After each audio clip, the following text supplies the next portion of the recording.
Today we're going to talk about unlocking the secret to keyword phrases. My name is Bob Stewart, and I'm not sure why this slide doesn't have my name or my Twitter and Facebook stuff on it. It usually does. I'll tell you what, because it's not on here, I'm going to give you an incentive to actually use it this time. So my Twitter is @ActiveBob, and I have 2 Active Rain t-shirts somewhere here. Oh, here they are, right underneath my chair. 2 Active Rain t-shirts. I'm just going to randomly pick somebody that tweets to me in the next hour. So just @ActiveBob. I don't care what you say to me. You could say just hurry up and get on with the webinar already. But send me a tweet to @ActiveBob, and I'll pick 2 people, and we'll get you guys an Active Rain t-shirt. But enough about that.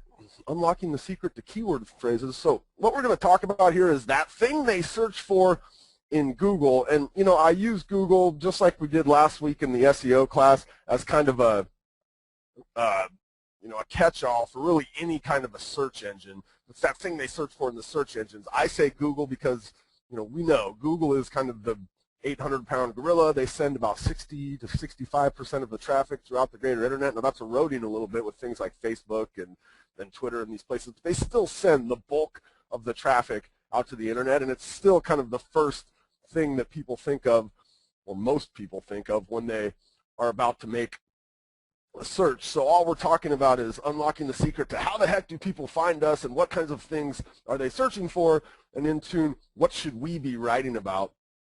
So the first, or one of the things, as I look through Active Rain every day, one of the things that really, it just pains me, I guess, is I see so much great content where I think to myself, will anyone ever search for this? And if you look at some of these blog posts, okay, and you look at the titles, and in our SEO class last week, we talked, about really starting our blog post with that title, and that's going to become that keyword phrase that we want to rank for, and it becomes the page title, and it becomes the phrase that we end up using, and that becomes the keyword phrase that the search engine looks at our post and says, okay, this is what this person wants to rank for this. So we have to think every single time, will anyone ever search for what I'm writing about? And some of these examples on here, there's some really good content behind these examples. Like the left-hand column, the middle one, pumpkin festivals are so much fun, and we talk around Active Rain about writing about local events, and these are the kind of posts that can generate a lot of traffic for you. The problem with a post like this one is he's just talking about pumpkin festivals being fun. He's not necessarily talking about where the particular pumpkin festival is as it relates to his title. We look at some of these other ones, right, the bottom right one, charming home in a wonderful community. Well, I'm sure it's a really charming home, and I'm sure it's in a wonderful community, but people don't search like that, okay? Home for your growing family for sale. Like, these are not the ways that people set out to actually find information online. So, it's probably more likely that they would search things like these, and we'll kind of dive in and talk about some of the different ways here in a minute. But the top left, that was a search for condos for sale near Emory University. Bank-owned homes for sale in Vancouver, right? Oceanfront homes for sale in Vero Beach. A ranch-style home in Newcastle, right? Or in Delaware, maybe even. So there's a certain way that people go about searching online, and so we need to make sure that our title and our blog posts are reflective of how people actually search. So before we get into how they search, let's again kind of refresh ourselves with the concept of the long tail, right? And we're talking about the big head versus the long tail, where the big head is those common search phrases, and we talked about this in the SEO class last week if you joined us, but I'm just going to keep impressing this in your head, in your big head. These are those common phrases that are searched for in high volume. Seattle real estate, homes for sale in Seattle, right? Where the top 8 in any one of our markets make up about 30% of the search volume. In most cases, and in fact, in probably today all of our cases, we're not necessarily going to be able to rank for these very easily. Now, in a concerted campaign over a long period of time, we may be able to get on the first page for some of our, with your website, for some of these big head terms, but who do we see in these places? The companies like Zillow and Trulia and realestate.com or realtor.com and homes.com and these big box sites have millions of pages. They have millions of dollars to spend on optimizing to get in these positions because these are kind of the high volume search phrases. However, on the flip side, the long tail, the place that we're going to talk about, the place where most of our blog posts are going to end up being found, we've got the other 99.99% of the ways that people search for something in your market, okay? Now, no one of those searches is done very often, but the cumulative of those searches makes up a huge portion of the available traffic out there. And so this concept is why we are able to get our content to rank. So the benefits of the long tail, we're able to rank. Okay, we're going to get highly targeted traffic, and in a lot of cases, the people doing these kinds of searches are closer to action. They're looking for very specific things, and we have a chance to get our content in front of them and kind of demonstrate to them that we're the person they should be reaching out to, or we're the expert on the whatever it is that they're searching for. So talk about what to think about when selecting your keyword phrase. And I talk about this same concept in our SEO class, but we're going to dive into it a little bit deeper, okay? There's two components of search as it relates to real estate, subject matter and geography. And again, if you were with me last week or in any of our SEO class we've done in the past, this is a little bit of a review, okay? But on the subject matter side, we have things like, homes for sale, condos for sale, real estate. We can also get much more specific, and we'll talk about that. And then we have our geographical side. And as it relates to real estate, almost every type of a search ends up involving subject matter or geography. Now, there's still some people that just go out there and search homes for sale, right? And they're going to end up on a site like realestate.com or Zillow or Trulia, and then they'll end up doing like a search, right, of Seattle. But what most people will do is they'll include subject matter and geography. Now, the more specific we get with our geography, the less specific we can be with our subject matter. So let's talk about how can we get more specific with the geography components of our keyword phrase.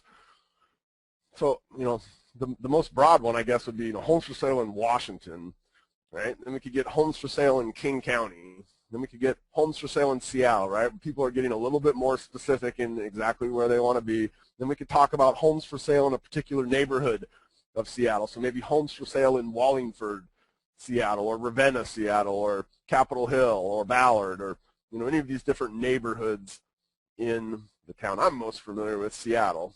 Then we get down to this kind of most specific geography, which would be subdivisions or condo complexes, and we talk about this in our SEO class, okay? So homes for sale in, Candlewood, Renton, where Candlewood is the name of a subdivision.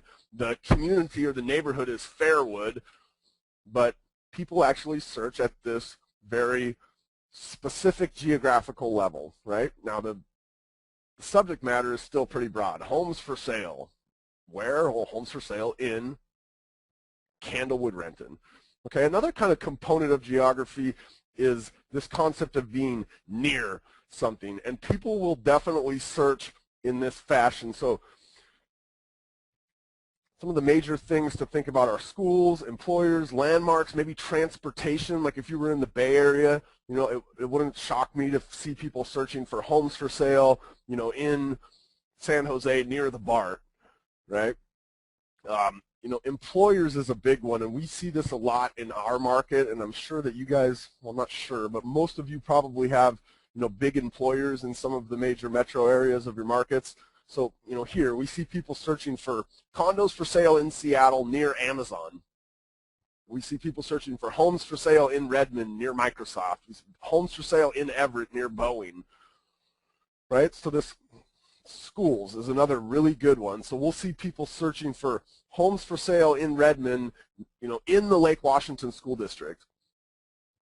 So these are some of the ways that people will get very specific with the geographies of their search. And there's really, when you start to think about in your local market, I mean, there are tons and tons of these types of things, and these kinds of ways that you can get specific with the geographical keyword components of whatever keyword phrase you're attempting to rank for. So here's just a couple of examples, right? Homes for sale in Carriagewood, Renton, where Carriagewood is, again, that specific subdivision. Condos for sale in the Georgetown Commons, Ann Arbor, where Georgetown Commons is the name of the condo building. Homes for sale near the Microsoft campus in Redmond. Townhouses for sale in Wallingford, Seattle. These are all searches that we see on a monthly basis. Now, these searches don't get tons of search traffic like homes for sale in Renton would, or like condos for sale in Ann Arbor would, but there's a lot more places like this in any given market, right? Georgetown Commons is not the only condo complex in Ann Arbor. And somebody searching for a condo for sale in Georgetown Commons, Ann Arbor, are they closer or further away from, potentially taking action than the person just searching condos for sale in Ann Arbor? They want something pretty specific. So the flip side of that then, right, if we're always thinking in terms of having some geographical component and some subject matter component for our keyword phrase, would be we have a less specific geography, but we really hone in on a specific subject matter.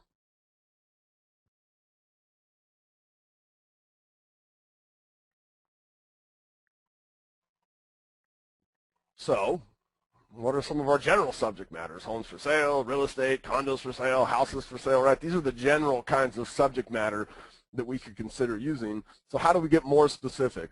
Well, we're going to add some qualifier to that general subject matter.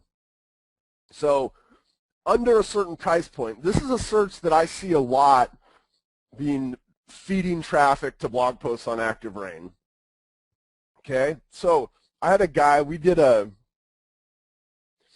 used to do this thing called Rain Camp, where we would, this class and a variety of other kind of hour-long segments we would put into a whole day, and we traveled around the country and we taught, groups of real estate agents between 300 and 500 would come and listen to Ben Kinney and I talk about internet marketing. And the very first one we ever did was in Seattle, and then 14 months later we did our last one in our last live Rain Camp in Seattle. And at that last live Rain Camp event, a guy came up to me, his name's John, and he sells real estate around Joint Base Lewis McChord. There used to be Fort Lewis Army Base and McChord Air Force Base, and so it's this huge military installation south of Tacoma, Washington. And John said, hey, I want to thank you. Something that you had said, the last Rain Camp, I've been implementing as a strategy over the last 14 months. And I said, okay, you're welcome. Tell me what you've been doing. And he said, when you talked about writing about specific subject matters, and I had mentioned this same kind of a concept of writing about, under a certain price point, or really trying to get into the head of the consumer who might be buying in your market, he said, I immediately started to think, okay, I'm going to blog about all of the areas around the base at certain price points. So when somebody was being relocated to the base, John thought to himself, these people are probably going out and looking for affordable housing options. So he set out to write a series of blog posts like homes for sale in Lacey under $200,000, homes for sale in Lacey under $150,000, homes for sale in DuPont under 200 and under 150, homes for sale in Stillicum, right? He just covered homes for sale in Lakewood, homes for sale in Puyallup. He covered a lot of the towns and cities around Joint Base Lewis McChord where, somebody who was being transferred to the base but was going to end up in off-base housing, right, buying their own home, would end up looking. He said, I think it was 6 deals. He kind of credited 6 deals that he'd gotten because people were finding him. And they wouldn't just search homes for sale in Lacey under 200,000. After that, they'd bounce out and they'd search homes for sale in Stillicum, or a week later they'd search homes for sale in DuPont. And as they, went about trying to find the best place for them to live around the base, he even did homes for sale under 200,000 near Joint Base Lewis McChord, right? So he had this very specific subject matter component. Another way that we can get specific with our subject matter is adjectives. of a home. So, there's ways that you can describe a home. It might be a waterfront home, oceanfront, might have a mountain view, might have a lake view, might have a city view, right? So there's all these kind of adjectives of a home. At the conclusion of this class, Carrie is going to give you a link to a PDF that we created, and it shows in the last 30 days on Active Rain, and it's not technically the last 30 days, it's a 30-day time period a couple of months ago, but it shows you 500 ways that people have searched using the phrase homes for sale, and it literally has hundreds of different variations like the ones that we're talking about here. And so, it's not going to be specific to your market, but it is going to give you an idea of how people search in markets all across the country and allow you to kind of apply those concepts to your own market. So with is another way that we can get specific with our subject matter. And in this case, I would be thinking about features in a home. So homes for sale in Seattle with a 3-car garage, or homes for sale in Renton with a master bedroom on the main floor, right? And when you're thinking in terms of with, think about how agents market properties, but also what fields does your MLS have? Okay, because consumers, as they're searching, they get used to being able to say, okay, well, I know I can search for, on most websites, based on the number of garages that their garage stalls that a home has. So when they go to Google, they just get conditioned to be able to, I'm just going to Google homes for sale in Seattle with something, right? With granite countertops, with, hardwood flooring, with whatever kinds of fields we have available to us in the MLS.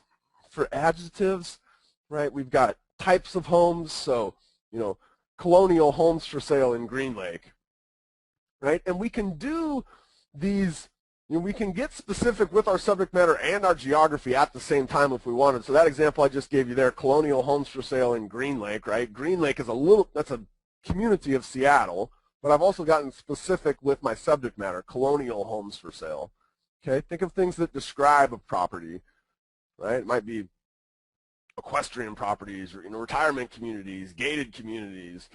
The names of builders, a couple of the most prolifically trafficked posts on Active Rain have to do with somebody using like the name of a new complex that a builder's building. So the Del Webb, trying to think what the one is, but like Del Webb, new homes for sale in Anthem, right? Builders, there's a funny kind of thing with builders, because when they build when a brand new, and we're starting to see this more these days, right? Over the last few years, we didn't necessarily have builders kind of, building a lot, or some of your markets may have, but I know Seattle didn't. There's this interesting thing with builders. They get out there, and there's this new phrase out there, right? The name of this new subdivision that the builder's building, and the builder will put up a website. Okay, I'll give them that much credit. But there's not a ton of collateral information out there, or there's not a lot of stuff that's ready to be positioned on the first page of Google when a new piece of construction comes out. So what happens is, they get their website, but then they do a bunch of offline marketing, right? They do things like billboards, and they do things like radio advertising, and you guys have all seen the billboard. It's my favorite one. I've talked about it a number of times. You drive by it, and it says, if you lived here, you'd be home by now, right? And maybe it says, if you lived in Chadbourne Estates, you'd be home by now. And then you drive 40 more minutes in traffic before you get home. But if you saw that billboard on the freeway, right, what are you going to do when you get home? You're going to Google, Chadbourne Estates in, Arlington, Texas, right? Well, now the builder's website might be there, but we have a chance with our blog, if we had written about, the new construction at Chadbourne Estates in Arlington, right, we have a chance to be on that first page and to really get a ton of traffic. I've seen posts that have 15 or 16,000 clicks on them that are about these new subdivisions or new complexes that are being built by builders.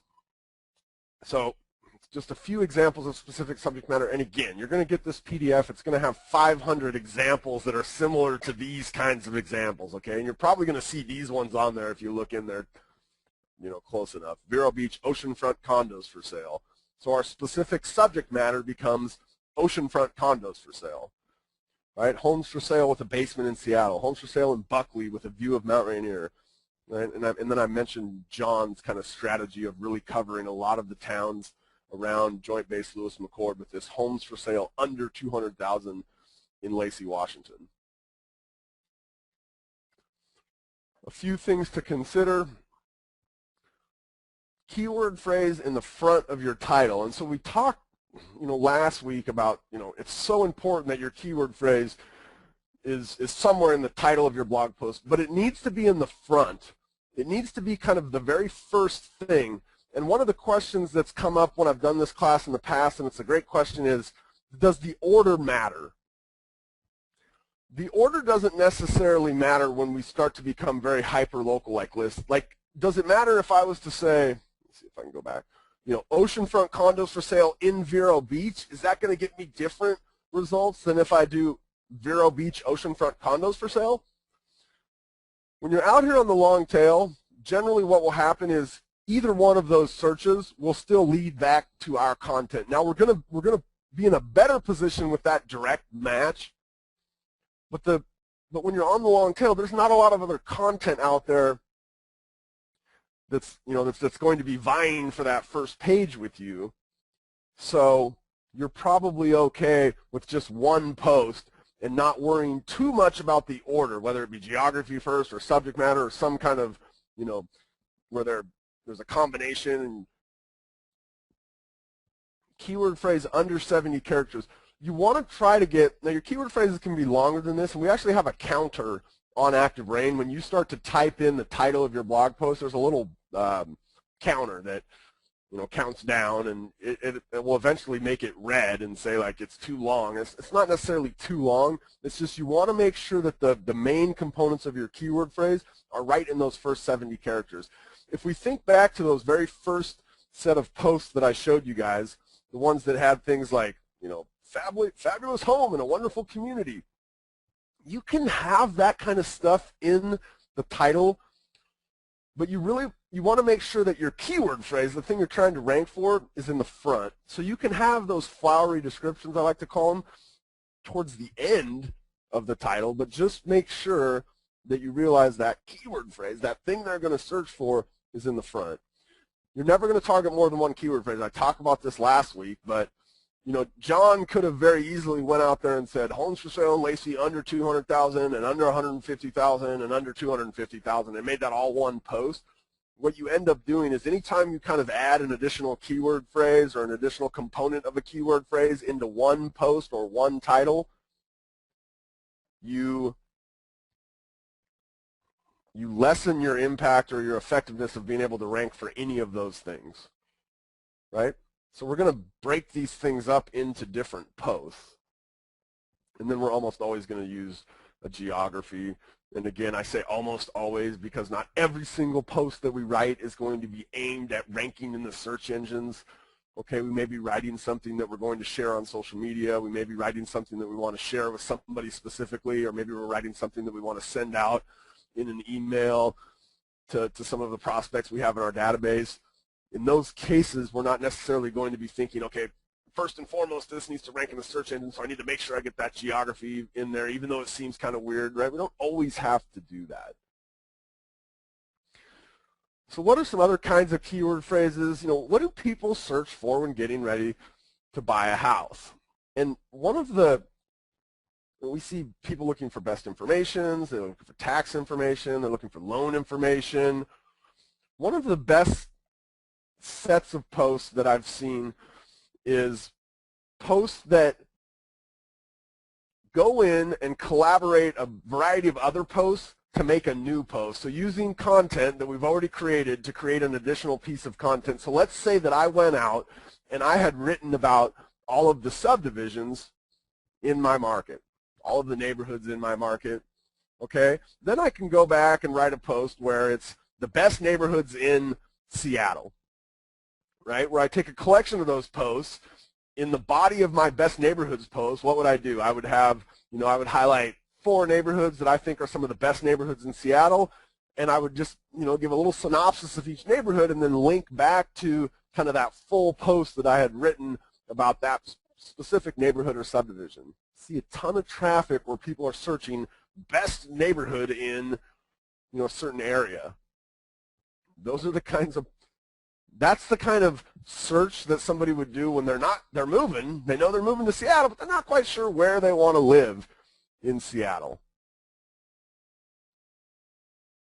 People are looking for tax information all the time, and some of these things are, an assessment dispute, like how do I dispute my tax assessment in, Macomb County, right? Now that's a search being done by somebody who's probably not getting ready to move. They already live there. But, what are the property tax rates in Macomb County versus, Detroit County, right? What are the property tax rates in, I know I lived in Ann Arbor for a while, and they've got townships, and we don't have townships in Seattle, but there's some vast differences in the tax, the property tax rates that you pay if you're in the township versus being in the city, right? And so these are things that you guys know, right? And so you can take an opportunity to share these things because people are researching these, in anticipation of getting ready to move. Loan information or home buying programs, okay? See a ton of searches where people are looking for FHA loan limit information about certain cities, okay? They're looking for, what are the VA-approved condo buildings in Ann Arbor? Right? There's all these different home buying programs out there. Some of them are local, some of them are national, but think about writing about these kinds of things, again, in conjunction with the geography. You want to try to get ahead of them. What kind of questions are people asking you, already that people you're working with? So your emails can be a great source of potential content where you're answering a question of somebody. One of the things I get all the time, I don't really have time for this, right? Blogging, I know I should be doing it. I know it's going to get me out there in ranking, but I just don't have time for this. What I say to somebody like that is, look, are you answering emails to your potential clients? Right? You have a lead, right? They're looking on your website, and all of a sudden they send you an email and they say, we've been looking in Seattle, and there's a lot of great information out there, but I really wish somebody would just tell us what are the best neighborhoods in Seattle. And what ends up happening is the agent goes, oh, wow, yeah, I'm going to give this person all this great information, and they craft this email that's, it took them a half hour to write, and they're thinking, oh, this is going to be great. I'm sending this out to this guy. Why wouldn't you take that piece of content and just put it online, right? Put it in your blog. Right? Instead of sending them this huge email back, you just send them a link. Hey, guess what? I just wrote about this in my blog for you. I thought it was a great question. It's not only a question that you have, it's a question that a lot of my clients in the past have had. It's a question that a lot of people in the future will have, and they might potentially find me when they go to that source that we all go to in order to get answers to our questions, Google, right?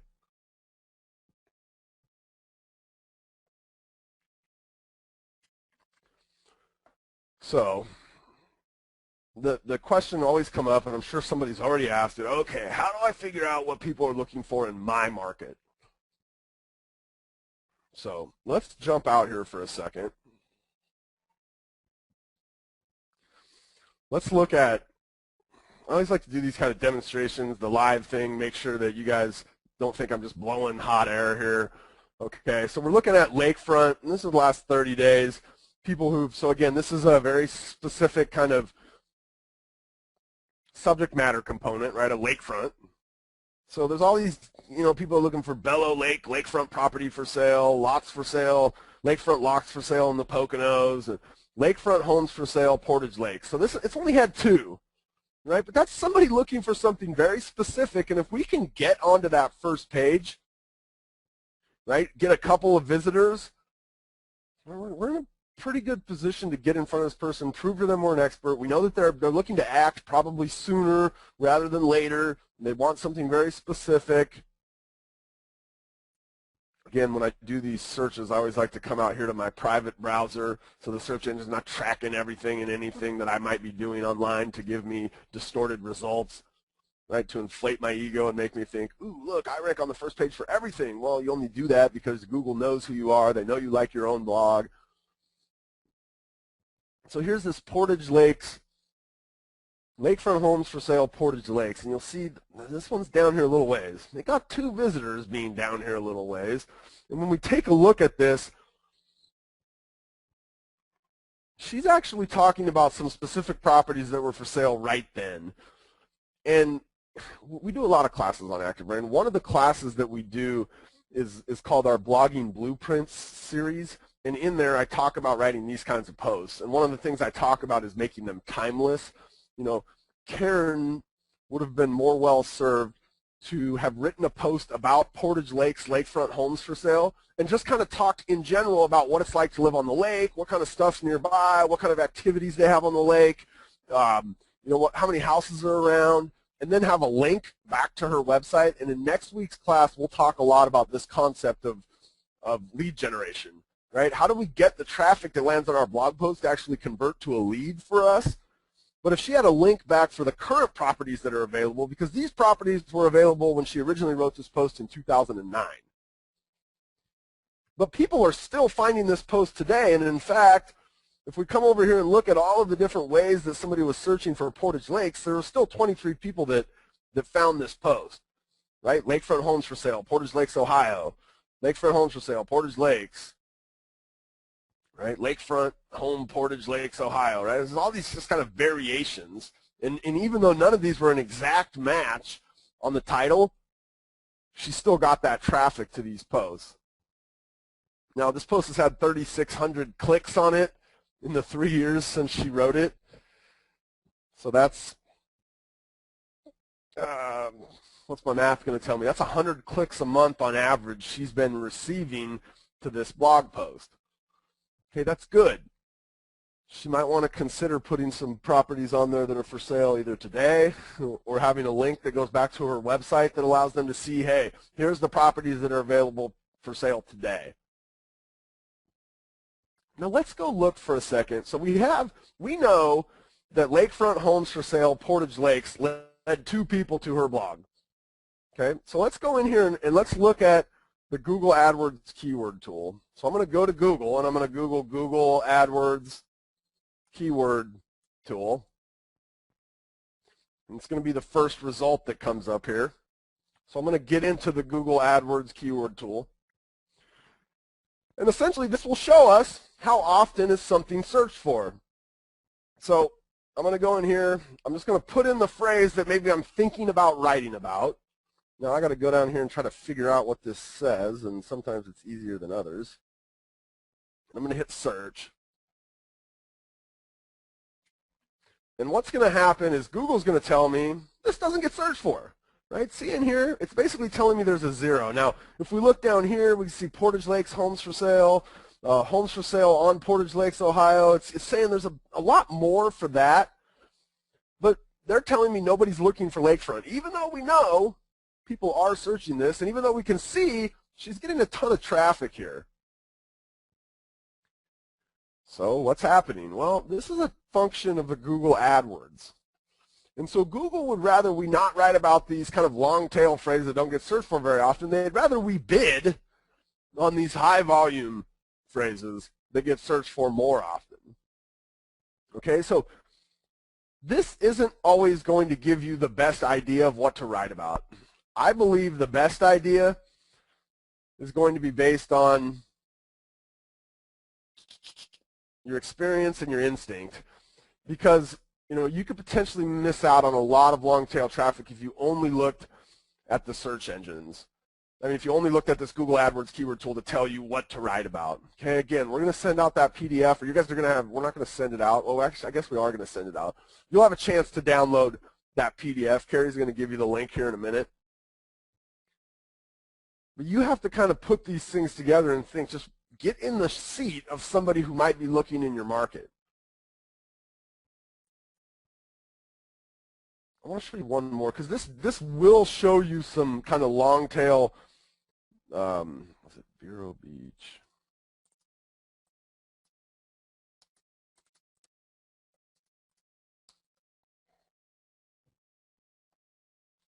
This was another one. See, it will show you, like, that's a pretty low number. What I've found in doing a lot of these kinds of searches on Google AdWords keyword tools are generally not going to show you traffic below about 30 a month, okay? But the funny thing that happens is we see that there's all these kind of random ways that people just do 1 or 2 times a month, but the cumulative of all those random ways can make up a lot of traffic. And when we see here, you know, she's getting on average 100 clicks a month over the 3 years that this thing's been alive. And the fact that Google still ranks,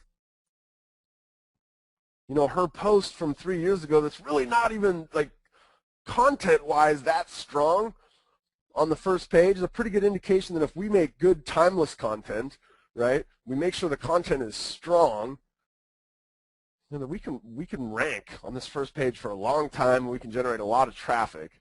In next week's class, we're going to talk about, you know, how a post like this could be written in a fashion that would allow her to take advantage of that traffic today, right? Because today these particular houses aren't for sale anymore, right? And even if they were, and somebody, you know, the only option she has right now to get somebody is for them to pick the phone up and call her, right? She doesn't give them a chance to look at the current homes that are for sale on Porter's Lakes, right? And we'll talk next week in depth about kind of lead conversion, traffic conversion. How do we take the traffic that's landing on our blogs? What kind of calls to action should we have in our blog posts to make sure that, you know, a post that we wrote 3 years ago can still generate traffic and leads for us today, and that traffic can be served up a piece of information that's valuable to them